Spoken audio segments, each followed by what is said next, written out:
This is yet another sourdough baguette making video. I'm trying to address the practical side of things in this video. In short, let's try to remove unnecessary steps and improve repeatability so we can make perfect baguettes at home every time. As for the timing, after making hundreds of them, I find it's most practical to do it overnight. You can find an example of my schedule in the description as well as all the measurements. So let's start. For 2 baguettes we need 400 grams of flour. My go-to dialed-in flour mix is 50 grams of stone ground wholemeal and 350 grams of super white flour, aka tipo 00, aka type 00 flour. You can also just go with 400 grams of super white flour. You just need to experiment a bit with how much water to add in the mix.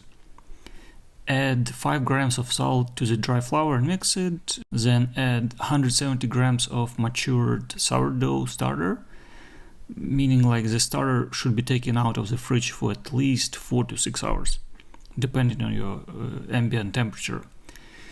Add 275 grams of water.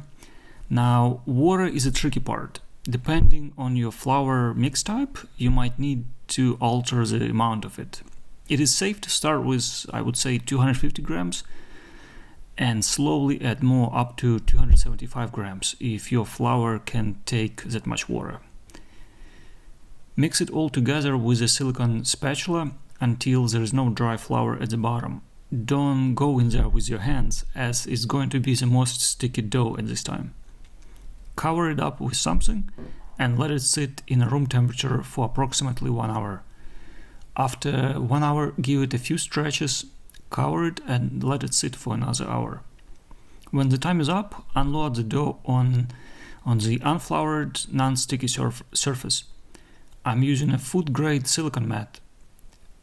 Knead the dough a bit, don't go crazy as it will become very sticky faster than you think. Make one ball shape, then evenly split the ball into 2 balls. The easiest way to properly shape the balls is to drag them at the bottom against the surface. It creates a good flour surface tension. Cover it up and let it sit for 1 hour. After 1 hour, it's time to shape the baguettes. Work on one piece at a time.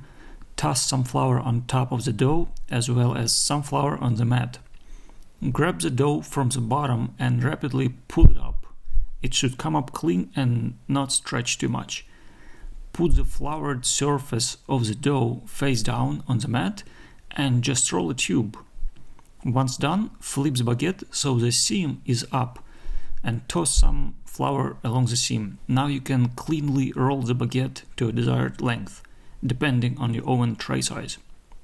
For overnight proofing, I find it's best to put baguettes to proof in the box lined with baking paper.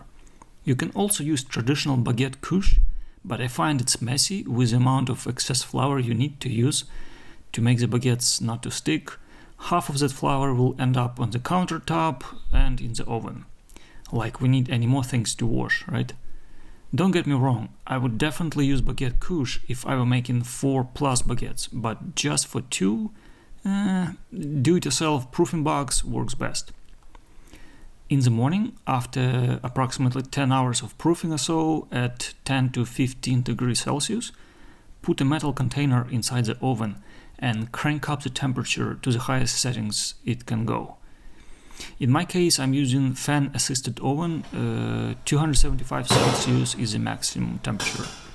When the oven reaches the highest temperature, pour boiling hot water in the metal container.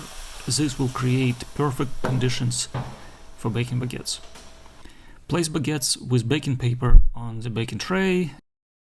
Use a razor blade to score the baguettes.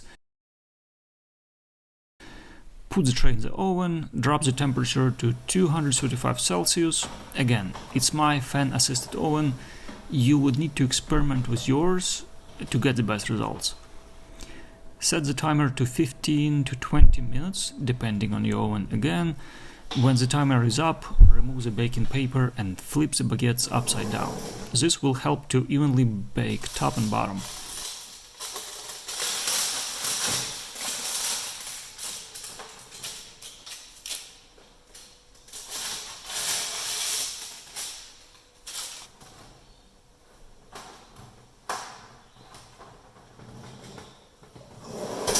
So bake for another 5 to 7 minutes to a desired color and texture.